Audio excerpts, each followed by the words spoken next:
Okay, welcome back to another episode of Third and 23. I'm your host, Alex, here to talk my Big 12 preview for 2024, how I think the stand is going to play out, who I think is going to win the Big 12 title, and what odds look good for this season as far as if you wanted to put down a futures bet on who is going to be the conference champion in the Big 12. So if you look at your screen next to the team name, I have their current odds to win the conference championship. Real quick, if you notice Utah has the lowest odds, they've been kind of picked as the odds on favorite to win the Big 12 this season in their inaugural season in the Big 12. But I'm going to tell you this, you can tell by looking at these numbers, there's some back and forth on who should be the or who will win the Big 12 this season because it's wide open. It's wide open to the odds makers, it's wide open to me. I think you're a better man or woman than me if you're going out there and placing a future down on the Big 12 champion because this is wide open. I've got my top six here, but West Virginia is going to have a great running game this season. They didn't make this list. TCU is going to have one of the better defenses in the Big 12, and they didn't make this list. So, keep that in mind. But let's start hit down here at sixth with Arizona. They lose Jed Fish to he went to go coach Washington and go to the Big 12. Smart move on his part. But they still got Noah Fafita at quarterback. They still got T Mac at wide receiver. So they got a great QB to receiver combination there. But when you got this new head coach who his name's escaping right now, but he's coming over from San Jose State. So you got a new staff. A lot of their players transferred out. They kept the quarterback and the receiver, but there's just not a lot there. I've got Arizona here at six, only because I do believe in the Fafita T Mac connection. It's going to be hard to stop and it's going to get them some wins this year to be able to finish in the top half of the Big 12. Moving on to fifth, you got Oklahoma State. Oklahoma State's led by the best running back in America, Ollie Gordon. I am completely shocked that he stayed in school. He's the total package at running back, so he'd have been a first round draft pick, and he'd be somebody starting backfield today. Hell, the Dallas Cowboys could have definitely used him. All I can say is that NIL deal must be serious, and that's why I decided to stay in school because that made no sense to me. But you got Ollie Gordon back. You got receivers like Rashad Owens and Brendan Presley back. So you got the wideouts there from last season who can help move this offensive along in the passing game. You know, Mike Gundy knows offense as a head coach. It's all on Alan Bowman at quarterback. I'm not a biggest believer in him. I think he's going to be 20. I think it's six or this is his seventh year. I think this is his seventh year in college football. I'm pretty sure he's going to be 25 or 26 during this season. And on paper, if I was to look at Oklahoma State, I would say, okay, yeah, they got the best team on paper, player for player, because they got defensive guys like Colin Oliver and Nick Martin also back. But the thing for me in Oklahoma State that I can't put them higher on this list is the schedule on the front half and on the back end. So early in the season, they're gonna have to play Utah at home, at Kansas State, home against West Virginia. That's a tough 3 game stretch right there. And then to end the season, they'll play at TCU, home against Texas Tech, and at Colorado. Coach Prom is going to have a really good offense for Colorado this season. I don't got them on the list because I don't think their defense is going to be any good.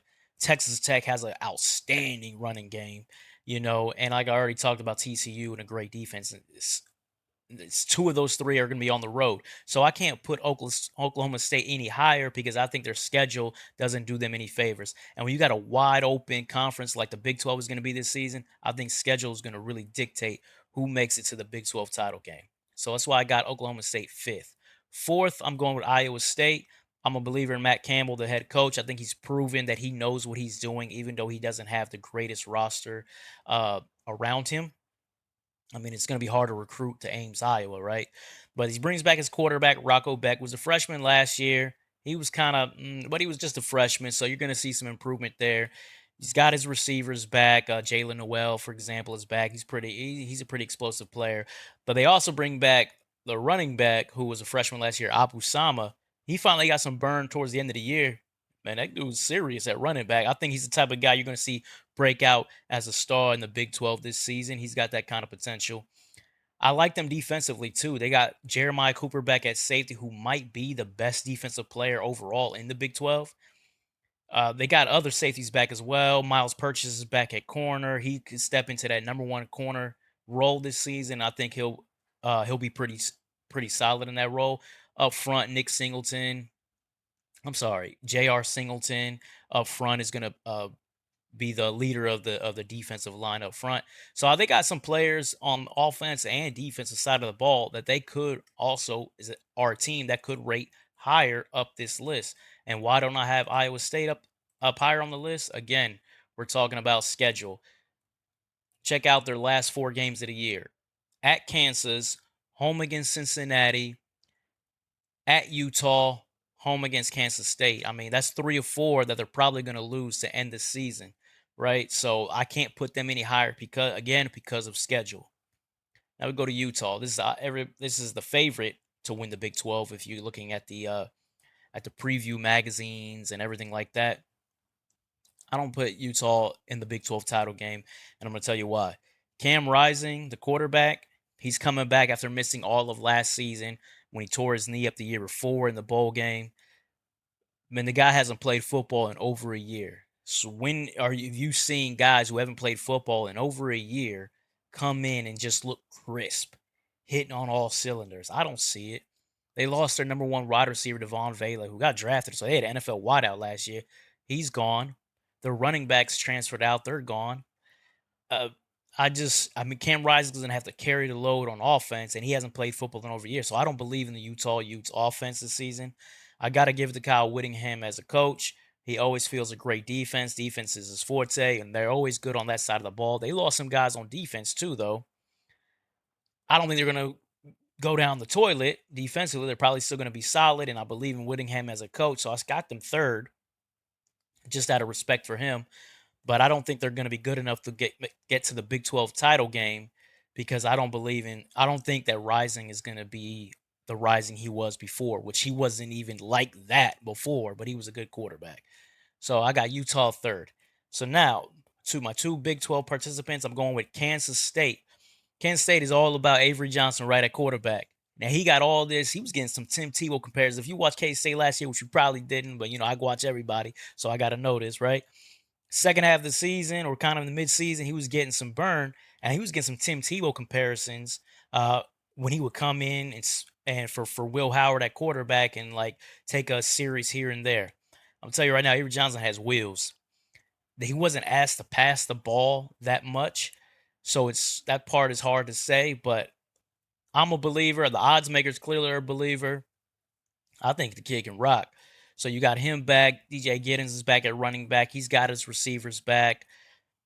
O-line is going to have to get retooled, so that's going to be something to look out for. But then also when you look at their schedule, their road schedule this year is going to be at BYU in the Big 12, at BYU, at Colorado, at West Virginia, at Houston, at Iowa State. I mean, most of those I would say are wins. They got the big one mid-season against Kansas in the rivalry game, which I think is a toss-up. As you see, I got Kansas number one, so I think they're going to rematch, but I really like Kansas State. I like their chances to make it to the Big 12 title game. And then finally, KU. Jalen Daniels. I just talked about how Cam Rising missed the whole year. Well, Jalen Daniels missed most of last season with an injury. The difference is I think Jalen Daniels was healthy enough to come back, but Kansas liked what they had going with Jason Bean, so they decided to redshirt Jalen Daniels. So to me, this is two completely different situations. And Jalen Daniels did actually play last season too early on. So you got Jalen Daniels back at QB. You got the best running back tandem in the Big 12 with top five running back tandem in America and Daniel Highshaw and Devin Mill, two ballers at running back. He's got his receivers back and Lawrence Arnold and Luke Grimm and those guys. Those guys are back at receiver. So offensively, Kansas' offense is going to be able to cook this season. I don't think enough people know that, but it's going to be able to cook this season. Defensively, Mello Dotson and Kobe Bryant, is that the best corner tandem in college football? Some people might say yes. Me, I would say it's in the conversation for sure. So they got an outstanding corner duo. They're gonna have to replace Austin Booker at edge, but other than that, defensively, I think they're gonna have. This is gonna be a brick wall defensively, but they're gonna have enough to complement what's going to be an explosive offense, a high scoring offense for the Jayhawks this year. So I got Kansas in the Big 12 title game. I haven't seen this anywhere, so I'm going out on a limb. You call me crazy, right? I haven't seen anybody with the Jayhawks in the Big 12 title game, but that's how I see it in a wide open conference. And now in a Kansas State rematch from their midseason showdown, I am going to go with KU. I think KU is going to the playoff this year. They're going to be the 4 seed for sure. Whoever wins the Big 12 is the 4 seed. But I got KU in the playoff. I think their offense is going to be probably the best in the Big 12, if not top 3. And their corner tandem is going to be good enough to really slow down a lot of passing offenses in the Big 12 this year. And I really like their favorable schedule to help get them there. So that's what I'm going. I wouldn't put any money on this. Again, this is a wide open conference. So I wouldn't do any futures bet on the Big 12. But if you want to know what I was looking for in the Big 12 or what I'm looking at, I'm going with the Jayhawks winning the Big 12 this year. So if you like the content, please like, follow, subscribe, all of that, and you'll see my YouTube handle here in a few seconds. Take care.